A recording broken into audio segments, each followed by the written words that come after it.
Recording. Okay. Okay, continue. Perfect. Well, first of all, just thank everybody for coming. This Zoom, there's some bad things about Zoom, but there's some good things about Zoom that it's a lot easier to get to different meetings. So that makes it easy. Please, we want this interactive. What we're going to share is really just where we are with the Rothman Institute. As you will see, we are actually busier than ever. I don't think, certainly since I've been here, we haven't been as busy as we are now, which is a good thing. So, but first, I want to just go through the agenda. Just to welcome, just to reconfirm some of our definitions, our mission and vision, an overview of our programs. We want to talk about the crisis and what we've done related to the crisis, to some of the financial estimates and how we need your help. So as I said, please stop me as I go along, and I can't continue without just saying thank you to Sue and Maura for their incredible work. I keep telling them I want them more in front of the camera. This isn't the Dale Show. This is really Sue and Maura have just gone above and beyond. And with this crisis, we can call them any time of the day and so on. And so, if we were in a group, I'd have you give them a round of applause, but really have gone above and beyond, never complained. So hats off to the two of you and really. Thank you. Likewise, we wouldn't be here without our sponsors, and there's a special member of our team, Micheline, through the Jezra Foundation, had donated really money that we desperately need now to continue on. As you know, a lot of contributions have stopped. We don't think we're going to lose any. And TD Bank, the charitable foundation, had continued. So we're confident that we can continue at least through the end of this year as we go forward. But that support is just so vitally needed. And so just want to publicly thank Micheline for her wonderful work. CIA&J has been a wonderful, the Commerce Industry Association of New Jersey has been a wonderful partner as well. Bank of America, SunTrust, Provident Bank, and there are a number of other organizations. But we only live by our sponsors. Now, one of the things that I will say that, the curse, sometimes a curse is a blessing. And so our curse was at one time, the Rothman Institute was fully funded by Fairleigh Dickinson University. Well, that funding, I think there's some, our health insurances and just a small amount of money is really all that FDU spends on the Rothman Institute. Everything else is coming from your contributions and the contributions of other folks and other organizations. Well, that was a curse because we have to raise money. But now many of you can figure out that higher education is being hit very hard by this.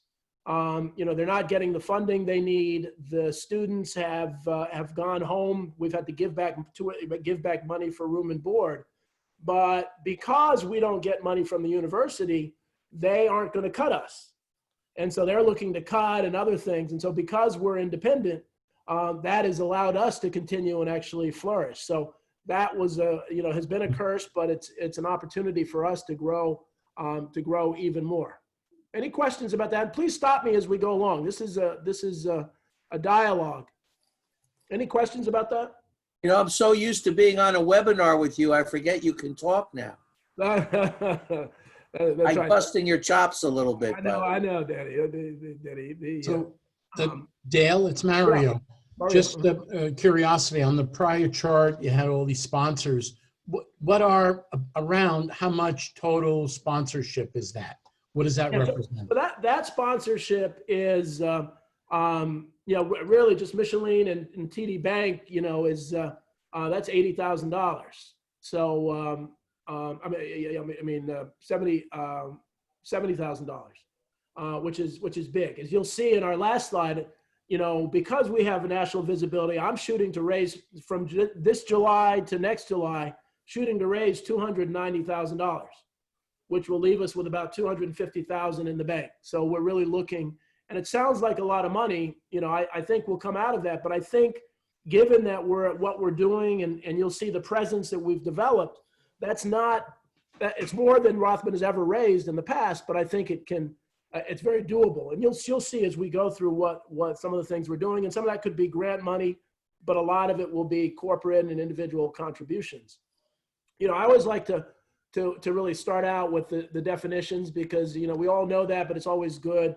You know, what is entrepreneurship? And people, you know, it's the act of organizing, managing, and assuming the risks of a startup or other privately held business. And so that guides what we do. What is innovation? The act of introducing new methods, ideas, or products. And so you know, these are in our name. So it really helps us focus on what we should be working on. We work with family businesses, and we define it as any business run by 2 or more family members. We've really expanded both in our family business and our veteran business, you know, any business operated by a military veteran or their immediate family member. So those definitions have kind of guided what we've been doing.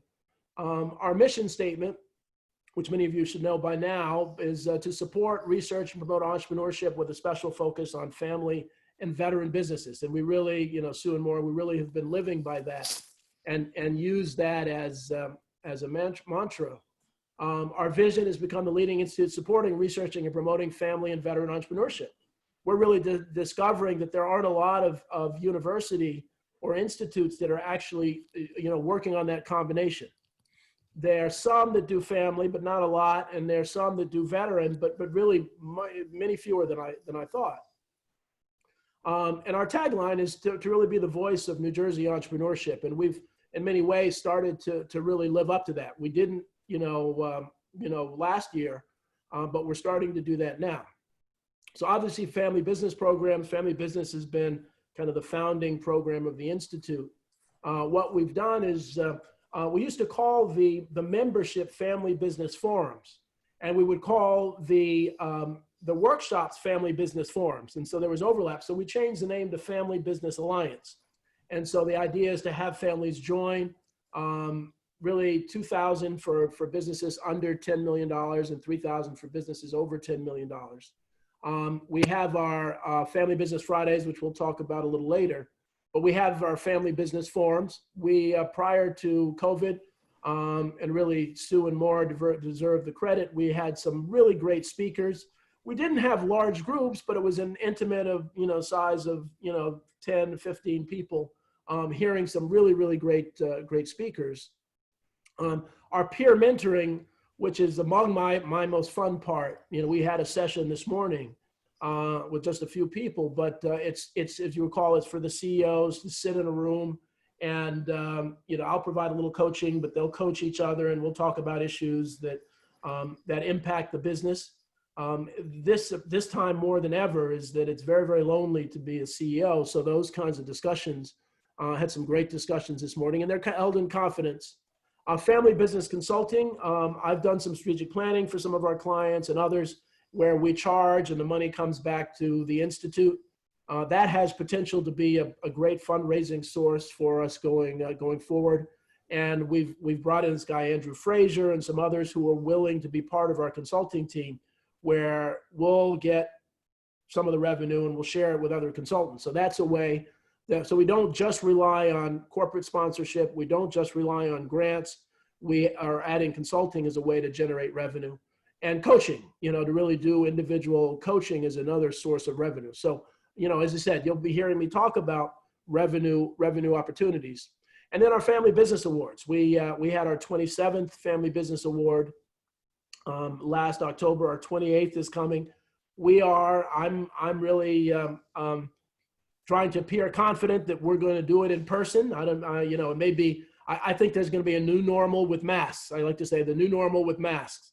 And so I think we'll be able to have the awards. We won't have to do a virtual award in October, the fourth Wednesday in October, but we shall see. So, a lot of good things are happening with our family business programs. So this Family Business Week that we're really excited about, we started this, we own this. We have a website around this. We all know the Shop Small that American Express puts on, really focused on encouraging people on, on a weekend to really support small businesses. Our Family Business Week coincides with our Family Business Awards. Is the fourth week in October every year. And we think people should identify and support family businesses every day, But certainly that week, we really are trying to make that a focus. And if things open up, what we're trying to do, since this is an election year, is not to pick sides, but to tell people to vote family business, to really kind of use that as a mantra. And we really would love to have a major sponsor to really say, hey, family businesses, because globally, family businesses represent about 80% of the global marketplace. And so this familybusinessweek.com, which we created. We also created a website called Shop Family NJ, and we did this in March, I think, or early April, with the idea to have, as you know, so many restaurants are still closed, to give people an opportunity to buy a business. We went to go through actually USA Today. There's a link to USA Today, which has a program that allows people to buy gift cards for family business, for restaurants and other retail businesses, so that when they open, they can use them. And that's a way to kind of support them through the process. And again, we'll send you this PowerPoint. So you all have that, and you can look at some of the websites at your own leisure. As some of you know, I was interviewed on a TV show, a stream TV show called RVN TV by a gentleman that we partner with for our veterans programs. He has a program called Bridging the Gap, and he had a show called Bridging the Gap. And so he interviewed me, and I talked about the Veterans Launching Ventures programs. And turns out the owners of this TV station, which is in Cherry Hill, have it's a family business. It's a husband-wife team that own it. And they said, we always wanted to do a family business show. Dale, would you be interested? And I said, well, this would be great for us to kind of raise our presence and so on. And so since November, I've been doing these 30-minute TV shows. I usually take 2 or 3 on one given day. It's every Thursday on rvntv.tv at 10 a.m. and 8 p.m. But you'll see on our YouTube page, we really keep all of the old shows. And the whole idea of that is to really almost be a commercial for the family business, to really show people that family businesses are more likely to give back to the community. The family businesses are more likely to treat employees as family. That family businesses are the backbone of the economy, that are such an important part. One of the things that we've seen with this pandemic, and we'll go through this in a second, is that people are overwhelmed by the number of people who are unemployed because family businesses weren't working. They don't realize that this is very much a family small business economy. So then this is just the studio, one of the studios, actually multiple different studios. This was the first show with Debbie Schaefer, the CEO of Mrs. G Appliances in Lawrenceville. They're a 3rd generation woman-owned 80-year-old business. And it's just great talking to them. And because it's in Cherry Hill, we've developed some relationships with some South Jersey businesses. Now I go to the studio on Wednesdays, and we interview people via Zoom. And we've had some amazing folks. So I mentioned that to everyone here, that if any of you are interested in being on the show, or some family business or someone that works with family businesses who's interested, would love to have you participate on the show. So this is our YouTube channel, and I give Maura Panuski has become a YouTube expert. So if you go to YouTube, the Rothman Institute channel, I think you can link this when you get this PowerPoint. We have Maura, how far back do some of the videos go? We have Rothman, they started this YouTube years and years ago. We have some from 2003? 2004. 2004. We have Ralph Nader. We have a number of other folks. So it's really interesting stuff on that. So some of you who've been involved with the Institute for a while may find that interesting. So if you just go to YouTube and look up the Rothman Institute channel, that you'll find that very, very interesting. And Maura, to her credit, has put hours and hours into that. But again, it raises our presence. About what, Maura, we have about 7.4 or 7,400 subscribers. Yeah, sounds about right. Yeah, so it's nice. We also have worked with folks, and one of our speakers in the Veterans Launching Ventures had that flag logo, and he allowed us to borrow this. And so our Veterans Launching Ventures program has really come to a new level. And probably it's the best it's ever been.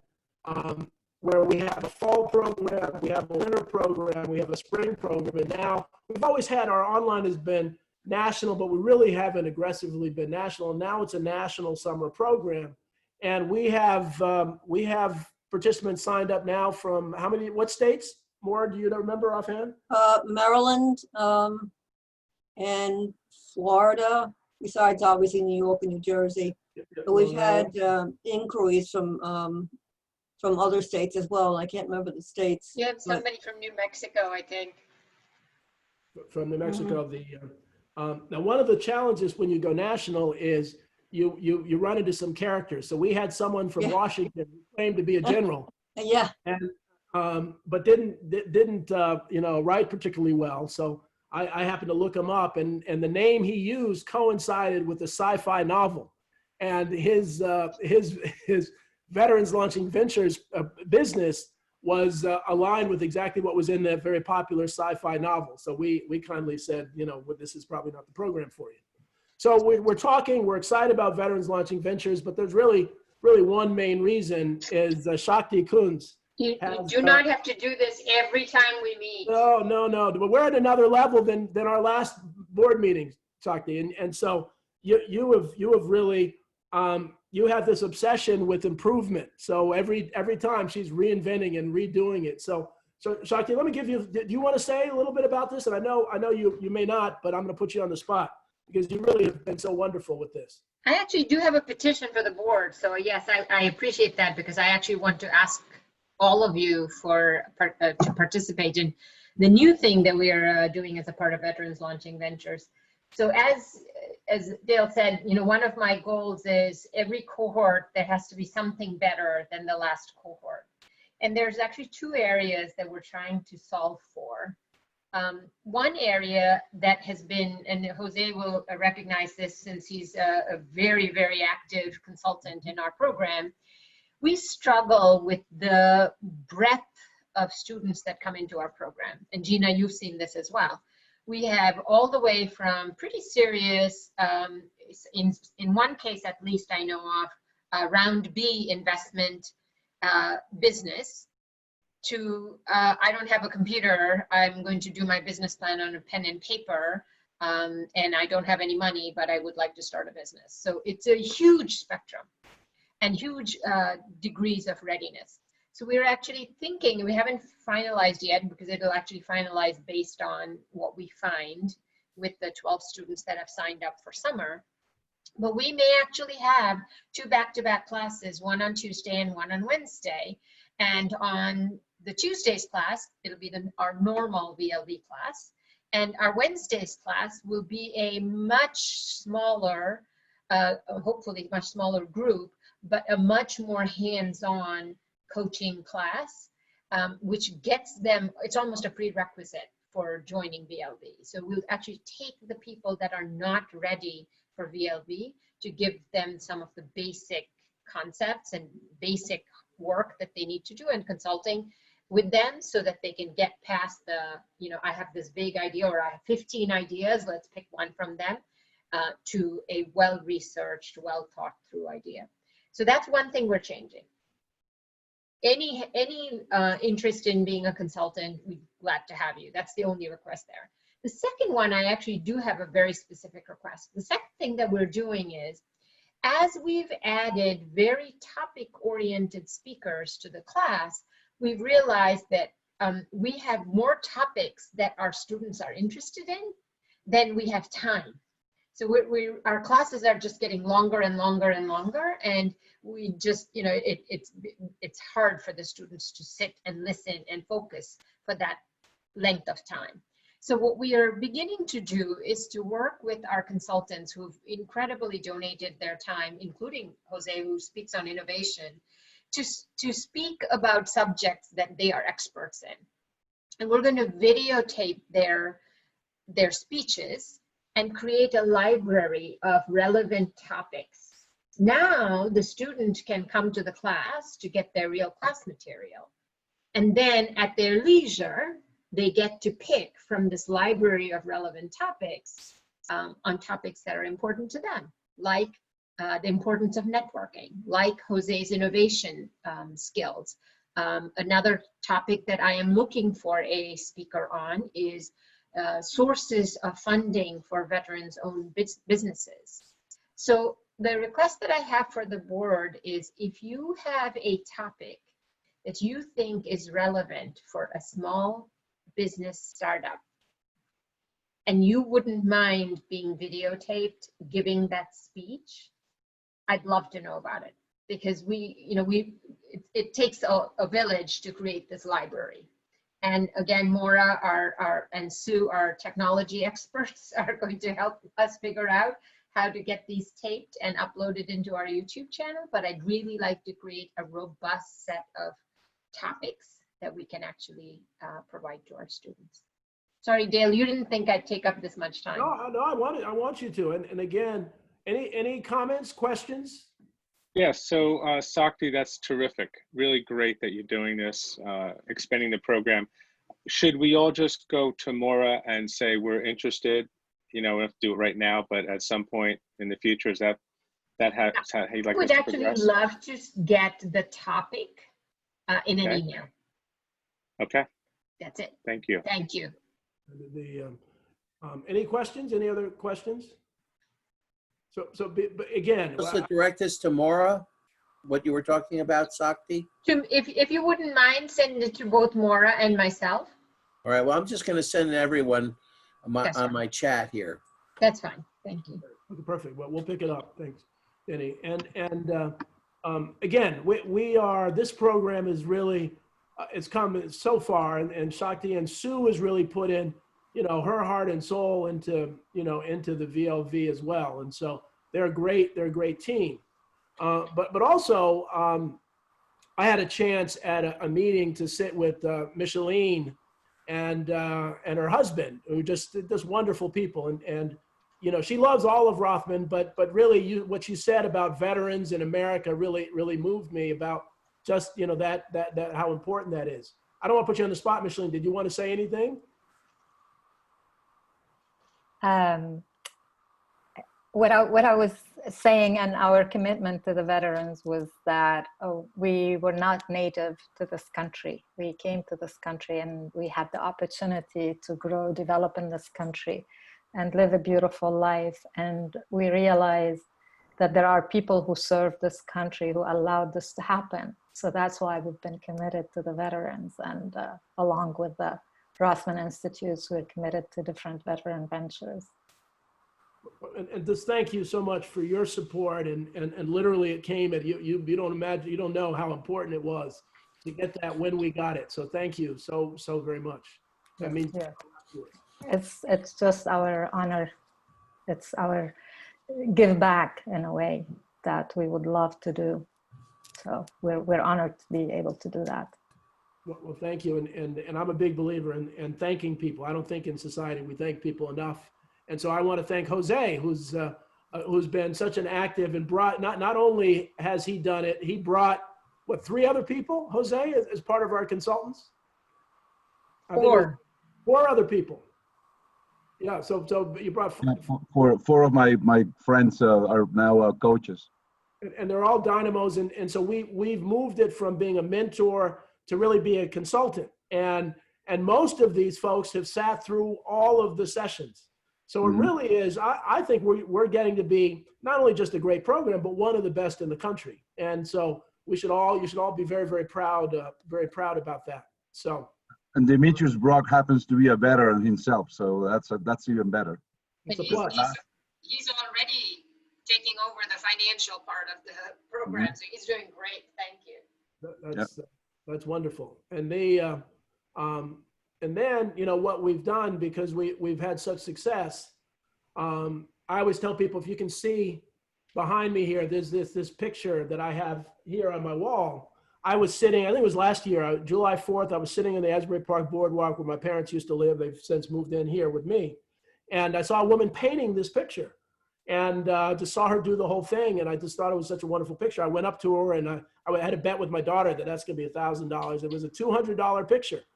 And it really is such a such a wonderful symbol of America, of the veterans and so on. And so we started a website called Veteran Business World. And on there, we did, just like we did for families, shop Vet NJ. So if anybody wants to buy a gift card for veterans, we've done that. And I'm not a tech guy, but I've learned enough at GoDaddy to actually develop these websites on the fly. So these are all kind of GoDaddy websites that I developed. They're not perfect, but they're good enough.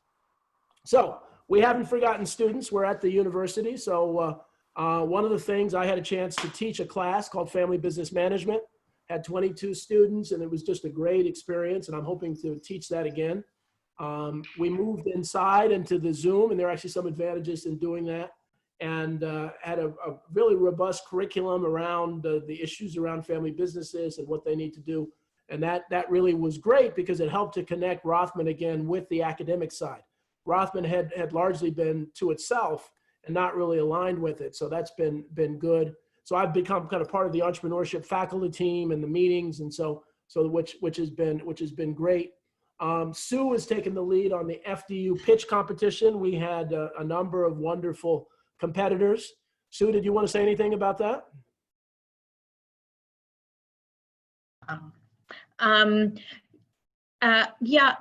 This year, actually, we got thrown a little curve. We were lucky enough to get our FDU pitch competition in live, and we had 3 of the top ideas present to us. And this year, for the first time, we actually had a grad student come in. So we awarded our first top award to the best grad student idea and then the undergrad idea. And Dale and Shakti as well have actually worked with our grad student, and his business is really, we think, going to really take off. And you guys can probably speak on his business a little bit if you want.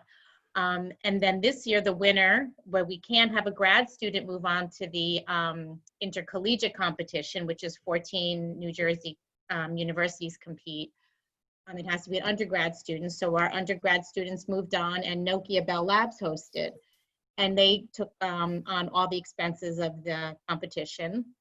And then they had to go virtual. So that was an interesting thing. And of course, the students just rolled with that. They all taped their presentations and presented, and FDU represented probably one of the best that they've done. They did not win or receive an award, but they did fantastic. And they had the opportunity to work with one of the top consultants in at Bell Labs. So that was a really nice a thing for the students to be involved in. So we enjoyed that. It's one of the few things other than Dale's class that we actually get to do with the students. So it was nice. And one of the gentlemen that won the graduate school competition, Jonathan Parham, had developed, he was former chief of police in Linden, one of the few black chiefs of police, and had developed a couple programs, Sergeant Shield, and a program looking at body cams that actually will allow, and it's done because he understands all the steps and procedures in police, and it's been utilized in a number of different police precincts, where it'll actually walk the police through a response to an incident. So if they're going to domestic violence, it tells you to take a breath, don't go through the traffic light, and other things. And so it's something that's very, very useful during this time of high tension, as we have protests. And so one of the reasons I was running a little late is that the FDU president had put out a statement about the Floyd murder, and it really didn't say anything about the kind of discrimination or racism or other things. And so a lot of the black students were upset. And so the dean of the business school, Jim Almeida, Mary Sakin, and myself organized a talk with a number of the African-American students and some other students of color, which we just got off right at 3 o'clock, just to hear them and hear some of the issues and hear some of the comments. And so it was very, very interesting. It was actually a very, as positive that kind of conversation can be. But we're getting more and more involved with the students on campus, which I think is a good thing in the long run. I'm the campus, the FDU liaison to the Enactus Club. And for those who know, Enactus is a club that does social impact entrepreneurship. And there's some schools that have been very, very active. FDUs has been not as active, so we're going to try to do that. But it's really about social impact, entrepreneurship, and there are a number of really talented students that are interested in it. And so we're hoping to do more with that. And then our VEI high school business competition, where which is really just a wonderful competition. Sue, I'll give you a chance because you work on it. You want to say something about that? Oh, I'm sorry, VEI. Yeah, VEI. Yeah, we actually host this every January. It's a full day event. We've probably spoken about it in the past, where high schools all around northern New Jersey come to compete. It is the competition is a business plan presentation, but it's also a that each student sets up a virtual store, and the kids get to shop and visit all the different stores. So they have to show salesmanship and creativity in prototypes of their product and setting up shops, and it's a really comprehensive competition, and it is run for the most part by VEI. Sue, you just muted yourself. Yeah. Sorry about that. I swung my hand on that. We get to meet like 150 high school students from all over New Jersey, and it's a really nice day. And we usually have our FDU faculty and staff judge the competition as well. So it's a fun day. Maybe some of you would like to judge one, next time. They're really pretty incredible and impressive kids. And it's a great program because they've developed this online virtual reality marketplace. So the students actually pay themselves salaries and they exchange money and so on. So it really gives them a real world kind of experience. And it's national. It's really a national. I went to in New York, they had the national winners, and some real businesses come out of it. So it's a great competition, a great thing for us to be involved in. Dale, yep. Yeah, Mario. Can you make a brief introduction to the winner of the FDU pitch competition, the graduate? Yeah. You would like to meet, yeah. Mario? Yes. I'm actually, so Dale introduced me to Jonathan Parham, and he and I have now jointly formed a company. So we can come talk to you together if you're interested, because it's the combined idea that we're pulling together is so incredibly relevant in today's world, right, Dale? Yeah, absolutely. And so Perfect. Somehow let's connect. yeah, I'd love to do that. absolutely. All right, great. Thank you. No, the timing's perfect. And so, so with that, any other questions about student programs? Okay. Now, just some of the other programs, we of course have our small business series. It's been, it's because of COVID, we didn't have the in-person program in the spring we wanted to have, but we think in the fall, knock on wood, that we'll be able to do that, or at least a virtual program. So when was that? What time of year were we gonna? The spring was at the end of April, and then November will be the fall. Okay. Hey, Dale, this is Andy. Could you expand, what is the small business series consist of exactly? The outlet, one of the things I'm doing is I don't want Rothman to be the Dale show. So I'm trying to encourage as much as more, and Sue push back. I want them to be the visibility. Sue, why don't you take that? Let me say, we run it twice a year. We partner with Mass Mutual Tri-State. Bellaria Jimenez is our partner over at Mass Mutual, and she's also sits on the Silberman board. And we just we put together a series usually of 2 panels. It's a 2-hour program each time, and we plan it to hit on the real topical issues facing small businesses. We've done cybersecurity, we've done marketing, we've done strategic planning. Dale usually hosts one panel and Bellaria hosts the other, and we get 3 experts to sit on each panel. And we've gotten a really good showing. We've had anywhere from 50 to 80 some odd people attend those events. You might consider continuing this fall, even if we need to maintain social distancing, using Zoom. Some of these meetings are very effective, using this platform. So I don't know if that's an idea that looking into, but yeah. something to consider. Oh, absolutely. Absolutely. And then the Morris Tech Meetup, many of you know Morris Tech Meetup. And so we've really worked with them. We've been so busy, we haven't been able to. Sue, do you know if they are they doing virtual meetings now? They have been doing virtual, yes. Yeah. So. Not as often. Not as often, yeah. Not as often. And so we've aligned with SCORE, the retired executives. They don't use their acronym anymore. They use the acronym. They don't use the original name anymore. But we're really hoping that they can be. We have a number of veteran students and other folks that I like to say aren't ready for prime time, and really need some guidance on the very, very grassroots stuff that we may not have time to work with. And SCORE can fill that void, and they've done that with people we've sent to them. I'm doing these e-mindset presentations. I'm actually doing one in a class. I've done in a number of the Silberman classes.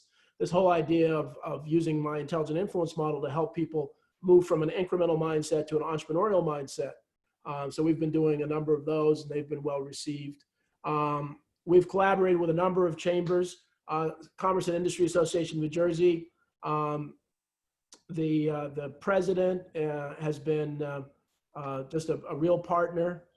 Michelle Sakurka from New Jersey Business Industry Association invited me on a board called NJ Focus, which is a research arm of they're one of the largest chambers in the state to really focus on research around businesses, especially small businesses. I've worked with Jan with our Metuchen Chamber. Jan, you want to say anything about that presentation? Oh, you're on mute. You're on mute.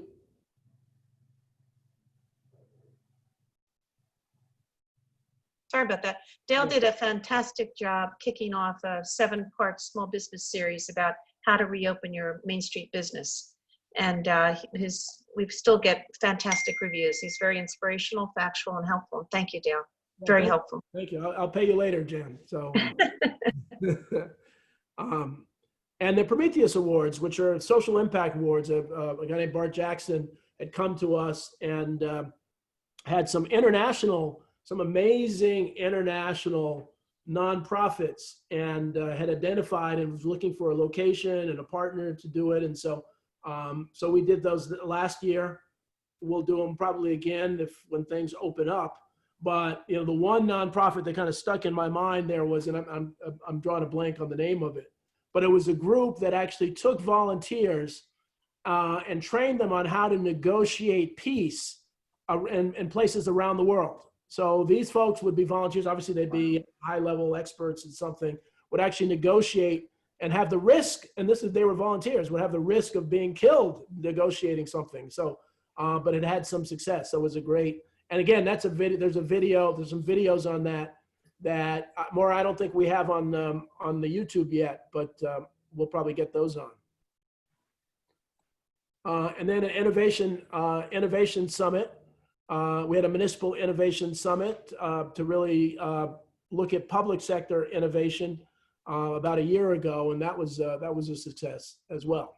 So again, we're doing a lot of stuff, but we do it with partnerships. We very much believe in partnerships. There are only 3 of us. There's only so much we can do. Family business, veterans are our sweet spot, but we're doing other things. So. One question, Dale. The previous page, are those one-offs yearly? Our intent? So these are small. They're really regular meetings. With Prometheus, we expect to do again. Innovation Summit, we're not sure. The Chamber collaboration. So everything but Innovation Summit will definitely be at least yearly, if not more often. Okay. And the good news is they don't really take a lot of our small business series does, but they don't take that much of our time. Yeah. I was wondering where Sue had. You must be inventing a new clock, because I don't know where you have the time. It's all about partnerships. If if you don't want to take all the credit, you know, I would rather 50% of something than 100% of nothing. And a lot of organizations just don't collaborate the way they can. And the other thing that I'll be very honest is that because we're a university, there's a certain credibility that we have. You know, I remember when I had my own consulting firm, and I do that. If I said some of the same things I did here, they'd say, "Oh, Dale, you're just saying that because you want to make money." But we come from a university standpoint, and we'll talk about some of the articles. You know, they give you some credibility to say some things that need to be said, and in a non-biased way. So this Dale? is what I go. Yep. Dale, just going back to the prior chart. Yeah. Recently, Tech Launch, we launched a new program, which is the Office Hours program. Okay. So and we highlight several mentors or coaches. It's all free. And if any one of your students or veteran businesses or veterans that want to have a business, they can apply and they'll get off. You know, we'll do office hours with one of our mentors. Mario, my apologies, because Tech Launch is a partner as well, and so I had a chance to open up just to say a few words to open up the Tech Launch. Would you share something about Tech Launch with the group? Sure. So Tech Launch is a virtual business accelerator. It's been around since 2012. We've pivoted a little bit. It's all volunteer at this point. And we usually have a quarterly program called Bullpen, where where 3 companies are selected to get some mentoring, and then they end up pitching at this bullpen. And they pitch in front of investors and audience, and it's worked out very well. In fact, we're partnered with Jumpstart New Jersey Angel Network, where whoever wins the bullpen gets an opportunity to pitch at Jumpstart New Jersey Angel Network. And they will also pitch at Tech Council Ventures. So we partnered with those 2, and then there's some services awards. But basically, because of the whole coronavirus situation and the distancing, you can't have these face-to-face meetings anymore. So probably in July, we'll have a virtual bullpen, and in September, we'll have another one. But in the meanwhile, in order to be connected or stay connected with the startup community and the entrepreneurs, we've created this office hours program where every week on Monday at 10:30, I send out a email blast that highlights 6 mentors that you could literally go to their LinkedIn page and set up an appointment with them. And it's all free. And Very nice. it's 45 minutes, okay? And then every week I change mentors and I highlight different mentors. And so far we've had some good results. But again, it's to maintain the engagement with the startup and the entrepreneurial community. Mario, thank you. And it's a perfect segue, because, you know, one of the things about this crisis is that if you have the entrepreneurial mindset, you can see opportunity in the chaos. And so one of the things so these are the things most of these things we did after, but we've done before.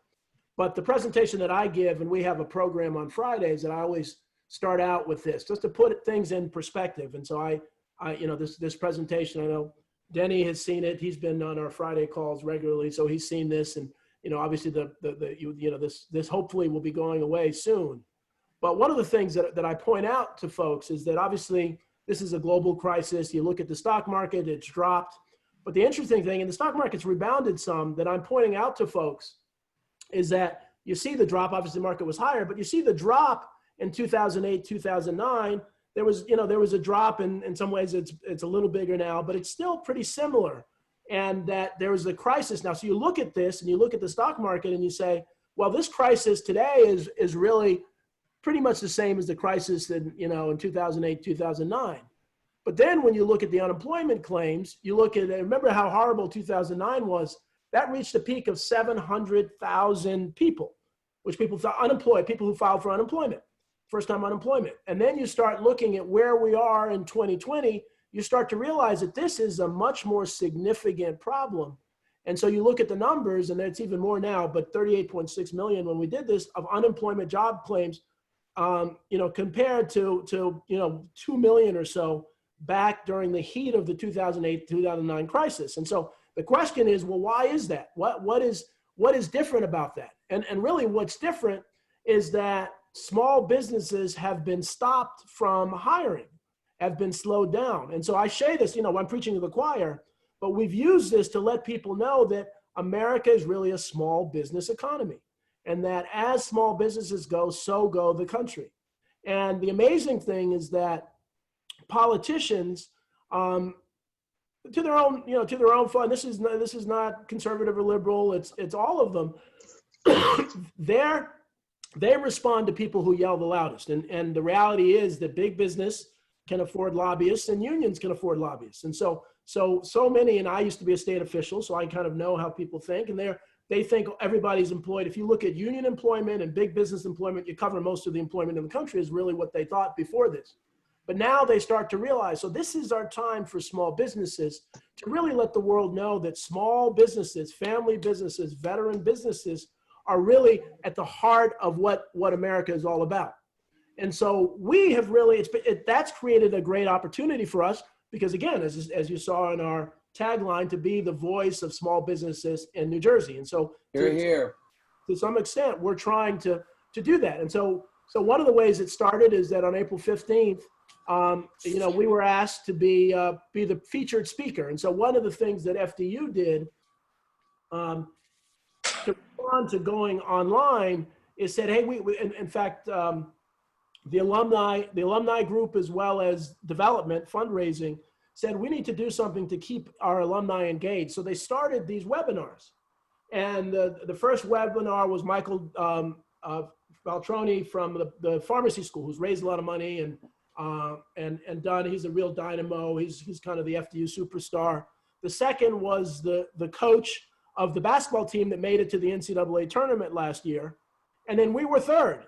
So of all the people that the university could ask to speak to their alumni, they asked us to do that because we're right in the thick of things. And we brought in Glenn Tucker, the managing director of a major local law firm, and Linda Harvey, just wonderful people. And it was very well received, our webinar. So that kind of said, well, Rothman, you have a role. You have a role. So one of the things that we also did was create, and we were among the first, we wanted to identify a time in a day, to be the first to have, there are a million Zoom calls now, but we were really one of the early ones. And I said, basically, I want to do Friday at noon from 12 to 1, so we were the first on March, I'll show you the date in a second. In March, we did a Zoom call. And the whole idea is to really help these businesses through the crisis and figure out how they can get their PPP and stimulus and EIDL and so on. And so you can see we've had an amazing group of people through Zoom. So we started with Tony Russo, who's the president of CIA&J, and he did the first 2 sessions. If you don't know Tony is one of the most active people lobbying with the state for big but small businesses as well. And he's really just a wonderful person and a real dynamo, and he's there every week to provide some color. We had SunTrust Bank talk about right in the midst of when people were applying for their PPP. How do I connect with the bank? What should I do with the bank? We then had, again, Glenn Tucker and Linda Harvey. One of the realities, as is true with New Jersey and the country, is that at the end of the day, lawyers are going to be the ones who will be benefiting from this cleanup of the mess. And so there are so many lawsuits that are starting now. There are going to be so many lawsuits going forward. So to have them early on talking about the whole issues with legal, and they were very clear about developing relationships with people that you owe money to. We had SKC, the accounting firm, talk about issues around accounting and small business. This was one of our bigger ones, Al Tatone, who oversees the SBA for New Jersey. So he was the one where the stimulus is coming through and so on, and he gave a very informative and engaging session. Tim Sullivan, who's the president of the NJEDA, which is overseeing small business support in New Jersey, just a dynamo. Donna Miller, who has her own small business, had some great insights. We had Sobel and Company last week. Andrew Frazier. I want to comment on that Sobel and Company one. Yeah. Alan Sobel made some very interesting comments. One of the things that you guys should know for your own edification, those of you who have done the PPP loan, the IRS is trying to charge a phantom tax by not letting people who have gotten a loan use the write-off for, so in other words, the expenses that the loan has to be for payroll and rent and things like that. The government is trying to screw us sort of in a phantom tax by saying you can't deduct those expenses. And Alan is working with the national accountants to try to do something about it because it's an outrage. And he pointed out everybody figured their numbers based on not being taxed on them. And the government's trying to come in, while they gave you a tax-free loan, they're trying to backdoor you on 40% tax. So it was a very useful meeting from that standpoint for me, because I think it's a big issue and it's nice to know that people are doing something about it. I just wanted to comment on that. Danny, thank you so much. And thanks for coming to our sessions. You're all invited, they're free. We've had people from around the country, so that this allows us to share our information nationally, again, raising the influence of the Rothman Institute. Andrew Frazier talked about working, we had several clients here that he worked with, Sun Trust, Saber, another law firm is coming up, Michelle Sekurka, the president of NJBIA, the Lloyd Media Group. So you can see what we've been able to do is have some very influential and informative people, which again has given us a greater presence. So we have a greater presence in the VLV, a greater presence in our family business programs, and that's really worked out very well.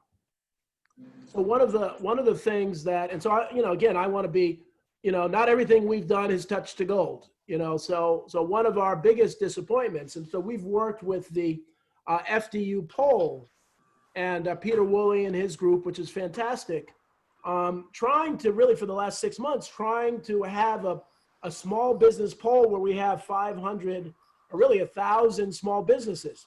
And we weren't able to get more than 200 businesses. So we've kind of put the poll aside now, and we're not going forward. We've been very disappointed. Now, people are over-polled now because of this. Everybody's doing a poll. They don't realize that an FDU poll, like the Monmouth poll or Quinnipiac poll, is a legitimate poll, not just a group asking people questions.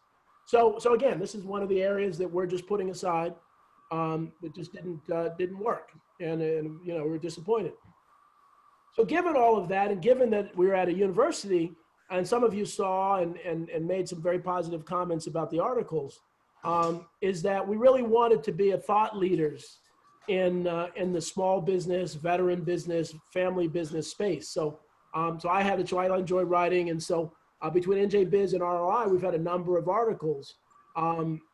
This first one here was about veterans. Mike Ferraro and I wrote an article about the importance of veteran businesses.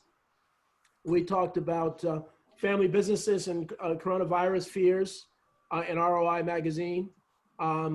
I developed this self-reflection tool, and if you see it in there, that so many people are dealing with stress, individual stress, and so there are 4 circles that I created and said, what zone are you in? Are you in the panic zone? Are you in the awareness zone of your emotions? Or are you in the success zone? And I've been amazed on LinkedIn and Twitter how many people have found that useful. But we all on this call may be doing well, but we may have family members that are struggling, that are dealing with it. So that was pretty well, and certainly businesses are doing that. We got an article in Family Business Magazine. This is the most recent one. One of the things that I'm advocating for is what I call a public spending program. And being I'm Vice President of the New Brunswick Board of Education and President of the Educational Services Commission of New Jersey's Special Needs District. And I never really thought much about, now New Brunswick has a $280 million budget. The commission has about $100 million. I never thought about whether we're spending money with New Jersey businesses. Certainly New Jersey certified veteran businesses, New Jersey certified women-owned businesses, New Jersey certified minority businesses. So in the article, I use the example of Jersey City, Newark, and Camden, 3 school districts. Their budget's about $2.1 billion. If just 5% of that money was spent, you know, whether it's food service or transportation or supplies or training, that's $105 million kept in New Jersey small businesses.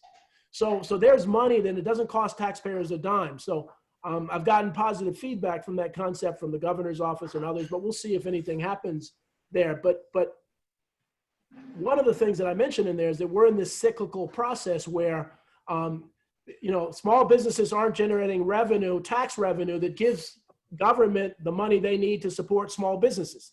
So we're in this cyclical problem that's only getting worse, and you can't really get out of it. And a lot of political leaders don't know what to do. But by taking money that's already being spent and spending it on New Jersey certified businesses, that can begin to really help these businesses and help the economy recover.